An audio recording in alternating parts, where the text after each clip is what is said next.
ခါတော့ကတိုးကြီးတစ်ခုထဲမှာငှက်လေးတစ်ကောင်နဲ့ရှင်လေးတစ်ကောင်တို့ဟာအတူနေကြတဲ့အကွယ်ငှက်လေးကတော့မနက်တိုင်းတချင်းဆိုပြီးပျော့ပျော့ရွှင်ရွှင်ပြောင်းတန်းနေကရှင်လေးကတော့အပင်အောက်မှာအေးအေးချမ်းချမ်းနေထိုင်ကမိုးရသည့်သူရအစာများကိုကြိုတင်စုဆောင်းနေပြီးအိမ်လေးကိုလေလှပခိုင်ခန့်အောင်တိဆောက်နေတဲ့ကွယ်တနေ့မှာမိုးက3ရက်ကြာတဲတဲမဲမဲရွာလီရာငှက်လေးလဲအပြင်ကိုအစာရှာထောက်မရဖြစ်ကအစာမစားရပဲဘိုက်အရန်စာနေတာပေါ့ကွယ်ရှင်လေးကတော့မိုးမရွာမီအခါကပဲအစားအစာနဲ့ဆူထားပြီးဖြစ်သည့်အတွက်သူ့ရဲ့လှပတဲ့အိမ်လေးထဲမှာတတောင်တသားအိတ်နေတာပေါ့ကွယ်ငှက်လေးဟာရှင်လေးရဲ့အိမ်ထဲကိုသွားပြီး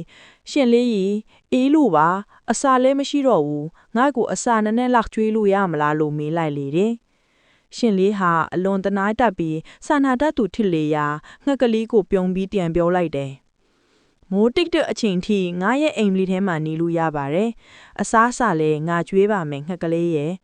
နောက်တစ်ခါတော့မိုးရသည်မလာခင်စီမံထားဖို့မမေ့ပါနဲ့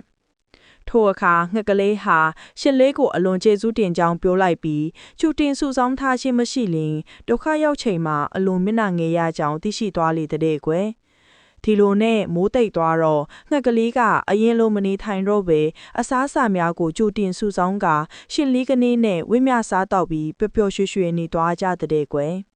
ဒီပုံမြင်လေးကတော့ဘဝမှာအရှိန်ရှိခိုက်ပြောပါမနေတွင်ပဲနောင်ရေးအတွက်ကြိုတင်စုဆောင်းထားမှနောက်တစ်ချိန်ညက်ကလေးလိုဒုက္ခမရောက်ပဲရှေ့လေးလိုပျော်ပျော်ရွှင်ရွှင်မြရမည်ဖြစ်ကြောင်းအသိပေးခြင်းပဲဖြစ်ပါတယ်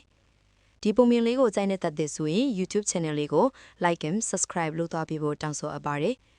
နားဆင်ပေးခဲ့ကြတဲ့တယောက်ချင်းစီတိုင်းကိုအထူးပဲကျေးဇူးတင်ရှိပါတယ်နောက်ပုံမြင်တွေမှာပြန်လည်ဆုံတွေ့ကြပါမယ်